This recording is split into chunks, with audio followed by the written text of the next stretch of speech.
Subhanahu wa ta'ala. Para ustadz dan ustadzah sekalian yang dirahmati Allah, giliran saya tidak mau itu. Saya akan sedikit mengenal sekelumit saja. Kalau sekelumit jadi nanti dari sebentar. Karena panjangnya kebaikan dan amaliyah beliau Bapak Haji Mashuri, sehingga tidak bisa saya sampaikan di tempat ini secara keseluruhan. Saya sedikit saja untuk menyampaikan beberapa hal yang beliau sudah lakukan sebagai amaliyahnya beliau, yang mudah-mudahan semuanya ini diterima dan diridhoi oleh Allah Subhanahu wa ta'ala. Amin ya rabbal alamin. Ustadz dan ustadzah yang dirahmati Allah, Bapak Mashuri yang beliau dilahirkan bulan Agustus tahunnya 1958.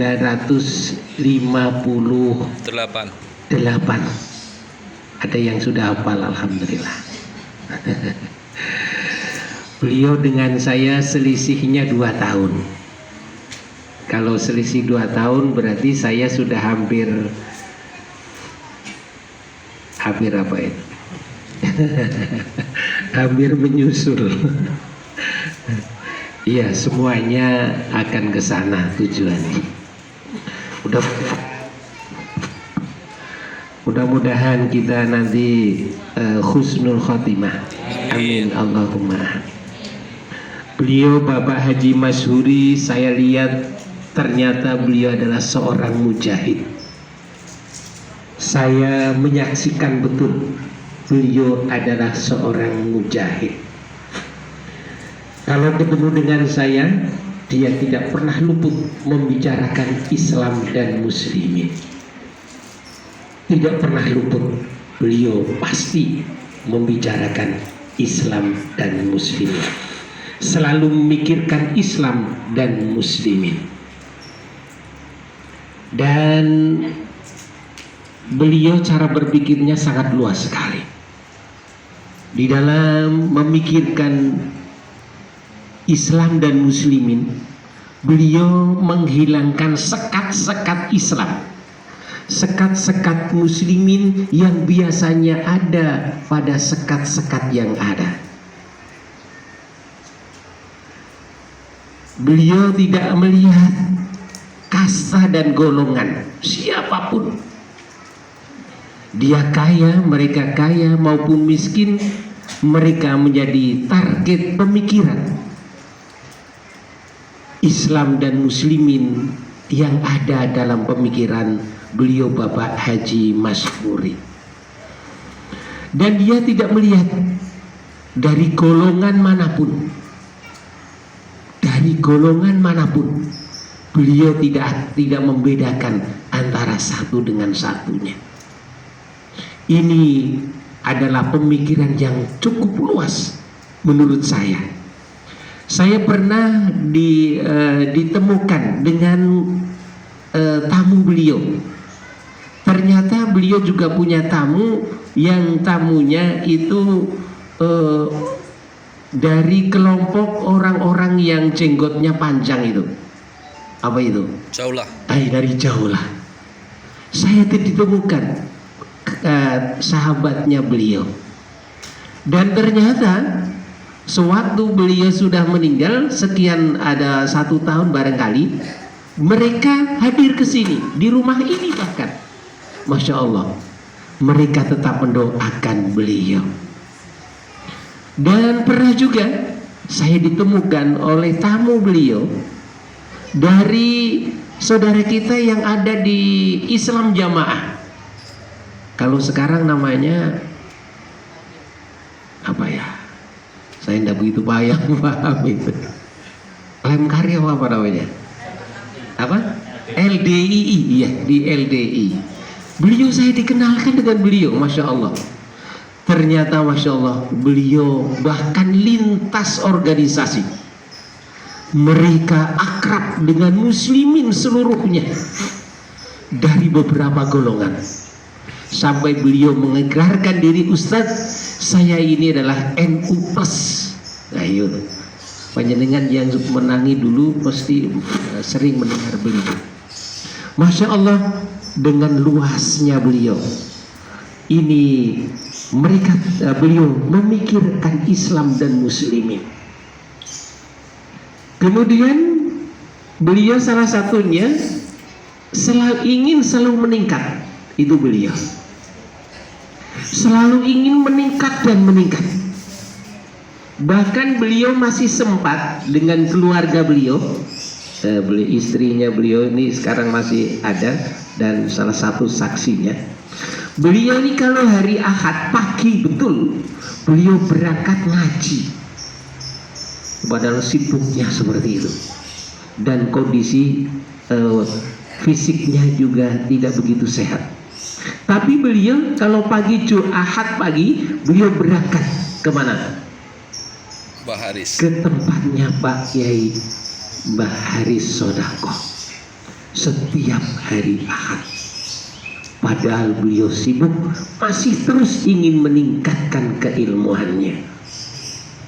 Ini beliau, Masya Allah.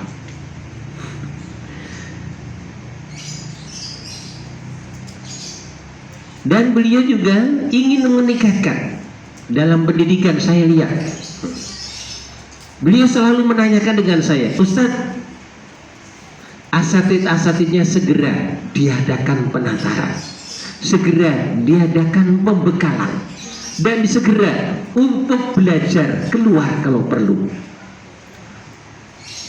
Yang penting Al-Qur'annya. Akhirnya saya memanggil seorang alim yang dari mana itu Ustaz, yang Muriki itu, dari Solo. Saya undang ke sini untuk belajar Al-Qur'an dan metodenya. Di sini beliau dari Solo sampai tidur di sini, dan alhamdulillah dijamu dengan penuh. Para asatidnya senang untuk bisa mendapatkan metode Muriki sampai hari ini dipakai. Ini adalah pemikiran dari hasil beliau. Insya Allah Muriki dipakai di sini, di alam kubur beliau terus mengalir pahalanya. Amin Allahumma amin. Bahkan pernah menginginkan, ada pada waktu itu sekolah itu ada isu sekolah cukup 5 hari, tidak usah 6 hari, 5 hari kerja. Pada itu sangat populer, bahkan SD negeri akan seperti itu, tapi tidak jadi. Yang jadi adalah sekolah Islam, SDIT atau SD yang Islam yang cukup punya dana, seperti di Nasima, kemudian di Al-Azhar dan sebagainya. Kemudian apa yang terjadi? Beliau mengutus saya, suruh guru-gurunya ngaji ke sana. Seperti apa pendidikan 5 hari kerja? Walaupun dalam hati saya tidak setuju sebetulnya. Keinginan saya bukan 5 hari kerja.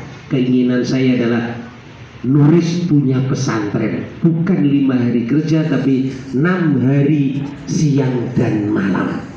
Tapi belum tercapai. Mudah-mudahan ini pun menjadi cita-cita beliau untuk punya pesantren. Amin Allahumma amin. Kemudian meningkat pada fasilitas. Masya Allah, saya ingat betul, di belakang rumah ada 2 ruangan yang sebetulnya tidak layak untuk pendidikan. Karena panas pakai espes, saya suruh masuk dan tunjukkan. Tapi bagaimanapun, karena murid terus berdatangan, murid semakin tahun terus semakin banyak, akhirnya 2 ruangan saya pakai. Beliau mengizinkan, kemudian saya pakai. Kemudian masih kurang puas, beliau terus murid berlanjut banyak. Akhirnya belakangnya dengan segera dibuat sebuah sekolahan. tukang diundang. Saya bersama beliau. Beliau memutuskan 40 hari sekolahan harus jadi. Koyo wali wae iki modelnya. Masya Allah, 40 hari belakangnya lagi dibuat dengan dikebut siang malam. Alhamdulillah jadi dan bisa dipakai. Terus meningkat, Masya Allah. Dengan doa dan usaha beliau, alhamdulillah sampai hari ini diwujudkan gedung yang di depan kita. Beliau salah satu perintisnya. Masya Allah, mengumpulkan dana berapa puluh ribu untuk wakaf dan alhamdulillah sudah terwujud. Mudah-mudahan beliau di alam kubur ini terus mendapatkan aliran pahala, karena pada pagi hari sampai hari ini sekolah ini terus digunakan untuk belajar dan mengajar agama. Tentang sedikit tentang prestasi Bapak Ibu sekalian, para ustadz dan ustadzah. Pernah saya diberitahu, Ustadz, saya ini tidak gila dengan prestasi matematika juara, itu tidak gila. Saya tidak heran kalau IPA matematika mendapatkan juara, saya tidak heran. Tapi cita-cita saya adalah masjid-masjid penuh dengan anak-anak nuris. Keberhasilan nuris adalah bisa memenuhi masjid-masjid musola yang ada di sekitar mereka, dipenuhi dengan anak-anak abiturien dari nuris, yang azan dari nuris, yang ngimami dari nuris, entah itu ustadznya atau entah itu talamidnya. Tapi saya lihat ternyata alhamdulillah beberapa masjid sudah dipegang orang-orang nuris. Mudah-mudahan dari inilah, wasilah inilah, mudah-mudahan beliau mendapatkan aliran pahala sampai dengan mereka melaksanakan terus. Amin Allahumma amin. Dan tentu hal ini beliau merespon juga. Para asatidnya meningkat, prestasinya para asatidnya meningkat. Beliau tidak hanya memerintahkan saja, tapi beliau juga memberikan bisyarah, hadiah. Contohnya saya tulis di sini, mereka yang sudah bersahadah langsung diberikan hadiah. Sekarang sudah berapa syahadah Ustazah? Berapa sih yang sudah bersahadah? Sudah 7. Sudah diberi hadiah semua kan? Oh belum? Kalau belum berarti saya yang berdosa. Karena beliau setelah begitu ada yang lulus pasti diberikan hadiah. Yang kedua, bagi mereka yang sudah hafal juz amma, beliau juga perhatian betul. Yang sudah juz amma selesai, beliau diberikan hadiah. Masya Allah. Kami mohon pada istrinya beliau, kami mohon untuk bisa yang dua ini yang bersyahadah dan sudah yang selesai menyelesaikan hafalan juz amma, segera diberikan hadiah, karena prestasi mereka itu adalah amal soleh. Tapi kami mohon kepada para ustadz dan ustazah, panjenengan ini mengajar di nuris ini bukan untuk mencari maisha, bukan mencari kehidupan ekonomi. Ikhlas betul, karena ingin mengembangkan ilmunya dan menciptakan generasi yang cerdas dan ahli ibadah. Amin Allahumma amin. Kalau panjenengan masih berpikiran untuk mencari uang di nuris tidak ada uang, nanti akan kecewa. Habis umurnya tidak bisa mendapatkan uang.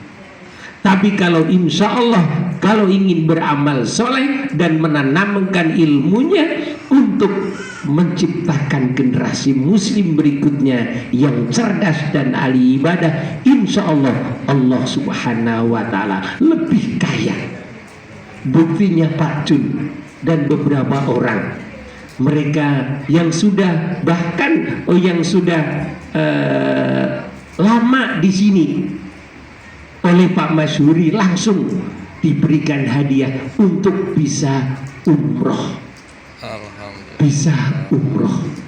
Ini alhamdulillah jasa-jasa beliau yang mesti harus dilanggengkan agar para perintis pendiri dari Nuris ini mendapatkan jariah, mendapatkan sumbangan dan kiriman pahala yang terus mengalir sampai dengan yaumul qiyamah. Amin Allahumma amin. Ini saja barangkali yang saya sampaikan sekelumit tentang kebaikan dan perjuangan beliau. Kalau banyak pasti banyak. Ini baru sekelumit saja yang bisa sampaikan. Mudah-mudahan bisa menjadikan contoh dan mudah-mudahan menjadikan amal jariah beliau yang ngalir terus sampai yaumul qiyamah. Amin Allahumma amin. Billahi taufiq wal hidayah wal afu minkum. Wassalamu alaikum warahmatullahi wabarakatuh.